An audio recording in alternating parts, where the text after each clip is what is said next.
Today on Community Cooking, we have guest chef Mario Yeaman in the kitchen with us cooking up a Mexican brunch menu, including a Fiesta Frittata with a side of potatoes.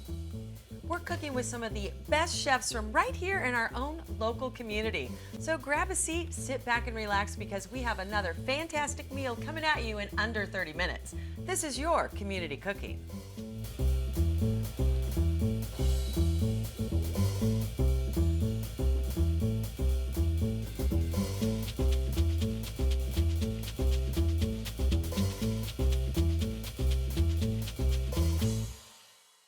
Hello and welcome to Community Cooking. I'm your host Maria Prekeges and I'm excited to have my friend and guest chef Mario Yeaman in our new kitchen. Welcome. Thank you very, very much. Thrilled to be here. It's fun. New digs, new everything. And let's talk though for you, brunch. Brunch is one of my favorite meals. We're doing a Mexican brunch with a frittata, Fiesta Frittata? A Fiesta Frittata made with chorizo. A very popular dish here in Southern California. Of course, it's very Mexican.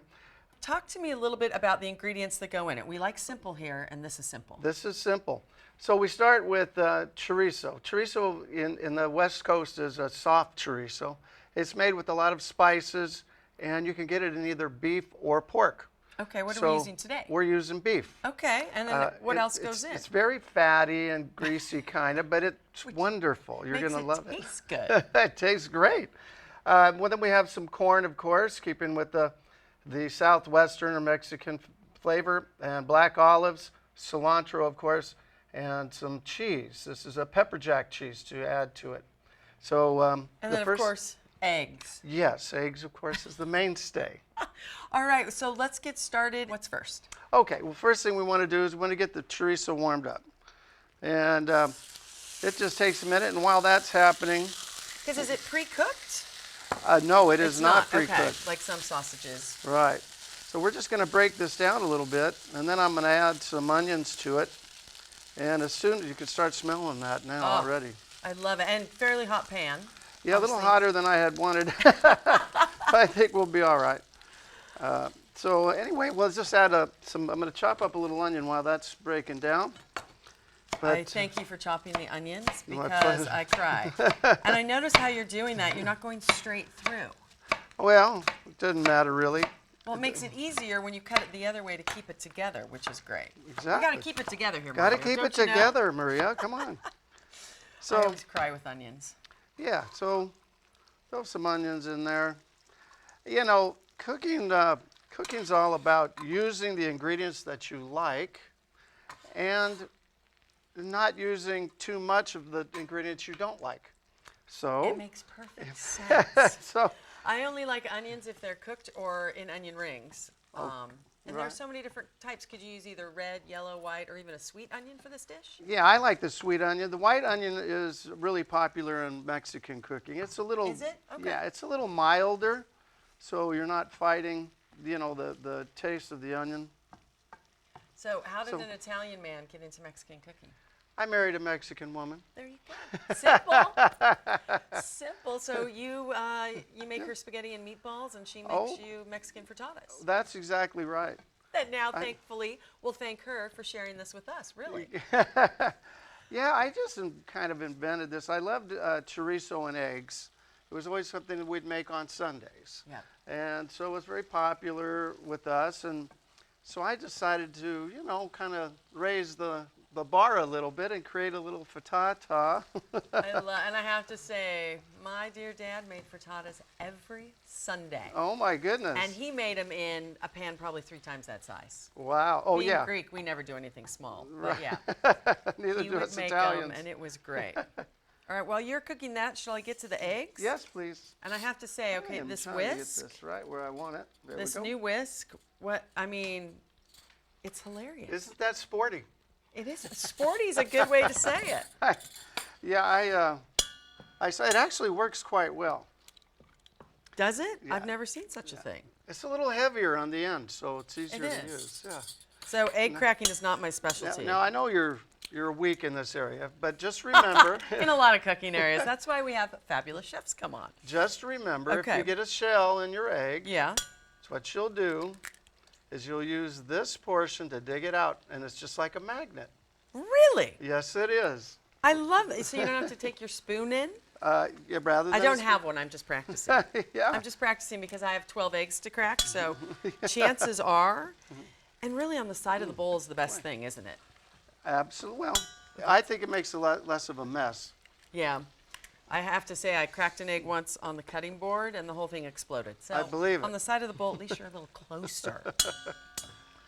But so we're using a dozen eggs. We're using a dozen eggs, and so what we're doing or attempting to do here is we're going to blend the eggs and add our herbs. We're going to add cilantro in this case. By the way, making just regular scrambled eggs with herbs is a very cool thing. So you could use whatever your favorite herb is, basil or parsley. In this case, we're using cilantro, but hey, it works. It works, by the way. It's like a vacuum. So we're gonna have our herbs with our eggs and blend it in there. Boy, we're having a hell of a time. I just wanted to test your theory again. Oh, I won't mind if I get into a little eggshell. That's a little, all you know, right. calcium, little fiber. It's like a vacuum, though. I'm just testing it out how's that again. starting to smell now? It smells awesome. Yeah, very good. All right, only 2 more, and I only had 2 little You're shells. doing There's still great. one at the bottom. So what we're gonna do Okay. is we're going to mix the eggs. You know, we're gonna beat them really all the way for as Okay. good as you can do it with that fantastic whip. I like the heaviness of the whisk. Yeah. There are so many newfangled cooking products out. Yeah, I got that here local at one of the local stores here in Torrance. Well, as I always say, and especially on this show, we have so many great chefs right here. Stores that cater to them. Okay. Love it. How's my whiskey? Looking great. You're getting close. Getting close. That means more whiskey. We'll get our arm exercise in for this morning. Yeah. So Looking now good. You said you want to put the herbs in the eggs? Yes, or we do. Okay. So You cilantro? ready? I'll do it. Sure. So, again, you put in as much as you like. I'm a fan of cilantro. Let's see just how that FYI. looks. I do usually salt and pepper my eggs a And little you bit absolutely before we want put to start with salt and pepper with everything. Right. I use kosher salt and fresh ground pepper typically. I think fresh ground pepper is the way to go. Plus, it's fun to turn it, especially when you have those huge pepper grinders. All right, you do the Looking good. salt. I tend to over salt. Yeah. Because you can always add more later. Yeah, and But- kosher salt's better than it's not quite as acidic or strong. It seems to be what people cook with most. I'm still enamored by the whisk. By the Gonna whisk, Slowly whisk. you're looking good. I tell you. Too funny. Okay, so we have our eggs and cilantro all beaten. Obviously beat the eggs first like we just did. Yeah. Chorizo and the onion are looking good. Looking good. So again, what we're doing, we've got eggs, about 10 to 12 eggs with chopped fresh cilantro. In the egg, salt and pepper. And then we'll be adding that to our chorizo and onion mixture, which is looking good. Now you want to cook this down. Like I said, it's got a little fat in it, so you want to kind of cook that down and get the meat cooked down, browned a little bit. Onions are just about going away. So Just about. that's a good It's thing. good. It adds the flavor, but Yeah. you don't bite into a big That's one. right. So that's looking good. Then once we add the eggs and the chorizo, what we're trying to do is we're going to try to get the mixture firming up. So when we put in the rest, our cheese and our corn and then our olives, that it floats and it doesn't all sink to the bottom. Oh, okay, that was the trick. Yeah. And then when we finish it, it looks pretty firm on all the way around. We'll tighten it up and we'll dress it up a little bit. We're dressing the frittata. Who knew? So you have been on the show before. We love having you. Thank you. How did you get into cooking? I mean, you're basically a made at home chef. A self-made chef. Well, I was very young when I took up cooking, and I had a family, and I owned my own company, and I was active, so I was never home. And so I had to develop something that would keep me close to the family, yet be able to have my friends and folks around me. I loved entertaining. So I took. As any Mediterraneans do. That's right. Yeah. So I took up cooking, and started going to local cooking classes and of a variety. Started with Italian, then I got into even Indian cooking and Southwestern cooking, and then of course just started going full speed with it, and to come a long way. I've done a lot of catering for folks, private parties in particular, just for friends and family. But mostly it's all about like a Sunday afternoon, having the family and friends over and kicking it up a little bit, really. Well, and cooking gets, like you said, it got you closer to your family. A lot of times the whole family can be involved, whether kids are chopping or washing produce or whatnot. It gets everyone together. And then you sit and have a big meal, and really you can talk. Oh, absolutely. And cooking is good for if you're shy. So you can have a bunch of people in the kitchen, right? But you're cooking, so you're kind of busy, so you have a little buffer between you and the big party. So it's good if you're a little less outgoing, but you're still contributing. So I never thought of that, but it makes perfect sense. Absolutely. Because being from an Italian family and a big fat Greek family, cooking was just always a part of our day. No matter what time, anything. Yeah, my father owned a delicatessen. All my uncles owned delicatessens. I was, raised in the business, really. Yeah. So. Oh, that's awesome. Yeah. I love it. The Italians with the delis. Yeah, that's right. Why not? All right, so is our chorizo looking pretty I good? think it looks pretty good. I think whenever you think we're ready to... I think we are ready to put it together. Let's try that. Let me have that. Let me whip that a little Okay. further. I'm going to get real busy with this. We need a man to whip the eggs. Oh, boy. That's a lot of eggs, isn't it? That is a lot of eggs. That's all right. Hope it all fits in there. If not, we'll keep a little out. There we go. Thank you. Mm-hmm. There you go. All right. The extra whipping for the eggs. So I didn't realize that you have to really firm it up, like you said, before you put the other ingredients. So frittatas are always layered nicely. Yeah, so you want everything to kind of float in there. It takes a minute to make that happen. Well, and the chorizo and cilantro add some nice colors. Right? How can you go wrong with that? I like colorful food. I like almost all food, but colorful food is good. So you're almost like doing scrambled eggs until it gets to a certain point. That's right. Most folks, a lot of Hispanics, you make chorizo and eggs every day on a regular basis. So, we do in my household. But this is just a little advanced method on a very basic dish, really. And with the one thing I did learn with scrambled eggs, and what you're doing as well with the frittata, is just keep it mixing. Yeah, you want to keep it going, that's for sure. Keep it mixing. Yeah, so we're going to get a little more heat on that. I love it. There we go. And the other key, of course, is you want a non-stick pan, a real good non-stick pan. And when you're with your non-stick pans, you just don't want to use metal utensils. It just tears them up, tears all the this unsticky stuff off, and so it's bad news. Oh my gosh. Yeah. It looks like enchilada sauce, which I love. I love the color and the smells. Oh yeah, it smells awesome. Oh. So this, you can triple it or go small, just make enough for one or two, And with frittatas, you have to have a pan that can also go in the oven. That's correct. And this, I would say that you have enough here for at least 4 people, right? 4 to 6. Unless you're from my family. Or a hungry, fabulous crew that we have. So either or. All right, so it's starting to firm up a little bit. It is. Okay. Mm-hmm. Oh, it looks great. And we still have more things to add. It's coming around. When it's done, it's quite attractive, and you'd be proud of it. You can tell it doesn't take, you don't have to be a genius to put this together. My type of cooking, we like fast, easy, fresh ingredients from the farmer's market. That's right.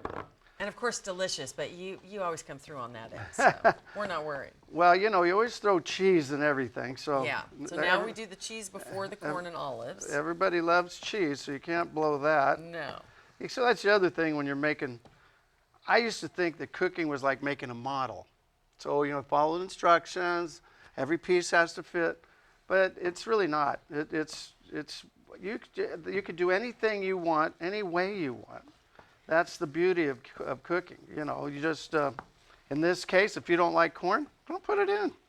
But since we do, we're adding it. All right, Yeah. so the corn and olives. Corn, come yeah. next. So it's all firming up nicely.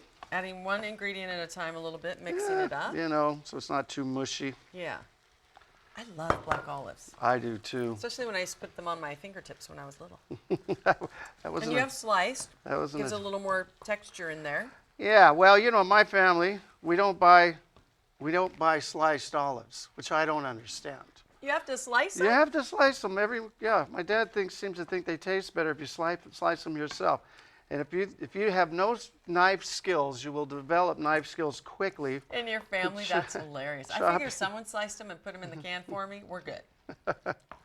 Oh, that's looking good. Yeah. So you want it pretty done. Yeah, pretty much. Okay. You kind of try to get it even as you can. So you want it to look somewhat attractive, which we're going to try to do. And then how are we slicing the tomato? So we're For just going decoration, as you said, and flavor. Yeah, just I love the Roma tomatoes. well, yeah, I think Roma's the only way to go for me on just about everything. It's just so much firmer, and they're less expensive, which I will never understand. So it's really the only way to go. So you can kind of fix this up any way you like. Gorgeous. Oops. There you go. So just little garnish and flavor all in the tomato. There you go. That's gorgeous. So maybe, I don't know. A little extra cheese on top. Why not? So we preheated the oven to 350. Mm-hmm. We have one actually already in the oven. About how long will this one take? No, it really doesn't take too much longer. 10, 15 minutes max. All right, well, we already have one in the oven. We're going to take a quick break. When we come back, Mario's going to take us through the accompaniment to this great dish, some Mexican potatoes. We'll be back in 60 seconds.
Welcome back to Community Cooking. If you're just joining us, Mario Yeaman's here, and we just took his beautiful Fiesta Frittata out of the oven. It's gorgeous. Thank you very much. And it smells so good. You're going to love it. I can't wait. But first, we have to get to the potatoes. Yes, our Fiesta potatoes. I love it. It is, I just want to say ole all day. You got it. So tell me about the ingredients first. What's going in? What we're going to do is we're going to use canned potatoes, believe it or not. I know. I've never used them, so I'm excited to try. Nobody uses canned potatoes that I've ever met. But I'll tell you what, they're pre-cooked. They're small baby potatoes. And so you slice them up. They're already essentially pre-cooked. So whatever you're cooking them with, you just get the saute going, and they cook up in maybe 5 minutes. We like easy. Where if you're cooking regular potatoes, it's more like 20 minutes. Yeah. So, and they taste great. I think you'll find that you'll enjoy it. So we're using Mexican oregano with it as well. Okay. It's a very pungent oregano, a lot more flowering, I guess. And you find that in the Hispanic section of your market. We have a variety of bell peppers, yellow, red, whatever you like, really. This is the type of dish. Hey, if you don't like red bell peppers or green bell peppers, use yellow and orange, or whatever you like. And of course, onions. Onions go in everything. I know. I love it. All right, so what are we going to start with? Well, we're going to start with some onions, and I have to make sure I got my heat on over here. So I think I'm going now. Okay, so we're going to start with some onions. I buy these onions here locally at the local farmer's market. Oh, we love the farmer's market. Yeah. Yeah, I do too. I like going and hanging out there, frankly. And because I'm not a fan of green bell peppers, I'm just going to have you use your orange, if that's okay. Beautiful. So we'll get cooking. Okay. the potatoes, how do you like them sliced? This is what we do. We take they're already pre-sliced, or you can slice them yourself, and you can see they're thick. They They're are. very, I mean, I've they're never. dense. All right, I'm gonna taste one. Yeah, they're very dense. So Tastes like a boiled potato. It's a boiled potato. I hate to be that boring, but it really does. They're actually pretty good. They're potatoes. There's nothing to it. So we just get these all thinned up. Like I said, all you're doing is warming them through. Well, yeah, no, these are I actually just hope really good. my little pot warming through. It still look pretty. It does, and the Mexican oregano is a little more pungent than the Greek oregano. I'm sure Italian. Yeah, it is. And believe it or not, you buy it in the little packages, in the little cellophane type packages. I've It's really seen inexpensive I love versus the other type of oregano, you know, in the little jars. So it's about half the price. And Yum. Now, do you season while you're cooking or at the end? oh, I typically season while I'm cooking. Okay. And then we'll see how it tastes, and then I'll finish it maybe. Okay. So those are So sauteed. here we go. A little salt and pepper. Little salt and pepper. I'm stealing your salt container. It's so cute. You're not leaving with that, I hate to tell you. Okay, you got it. There we go. A little Yum. salt. I guess the green peppers would have added a little more color, but Oh, it does. I do love the orange ones. But believe it or not, there is enough liquid in the peppers to cook in this nonstick pan. Don't even need any oil or anything no like oil that. needed. And about 5 or 6 or 8 minutes, you're going to have great potatoes. They're going to taste fabulous. Those aren't very attractive. I love it. No, they're yummy. All right. He's going to put a little oregano on, and we're going to take a quick break while Mario finishes up with the potatoes. When we come back, my favorite part, the tasting. Don't go anywhere.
Welcome back to Community Cooking. The Mexican brunch is done. Mario Yeaman is here. I even brought you a fork. Thank you. I'm sharing today. We get to try our own food. We do, and I love that you added a little avocado. Everybody loves avocado. Well, and it's beautiful, healthy, adds more color. Okay, so I'm going for the Fiesta Frittata with the chorizo. Oh my word. That is yummy. Oh, the chorizo and the flavors, and then the cheese melted on top. All kind of, yeah. Gorgeous. All right, now to the potatoes. Okay. Remember, these are canned potatoes. The onion just adds so much flavor. Yeah. And the oregano. The oregano is just the killer on potatoes. People is. don't remember that. Oregano and No. potatoes, it's a winner. I mean, and I'm Greek, so we use it on everything, but it is so yummy. I'm I have to glad have you more like- frittata. The cheese on top really makes it just melt in your mouth. It's fantastic. Look at that. We're just going to sit and eat. That's so good. I like the black olives. That is yummy. I love it. Thank you so much for coming in. We love having you. My pleasure. It's always a pleasure, Maria. Oh, I mean, make sure you try these recipes at home because they're delicious, easy, and of course, healthy. For the entire crew, myself, and of course, my buddy Mario, thank you for joining us. And remember, we really do have some of the best chefs right here in our own community. We'll see you next time on Community Cooking.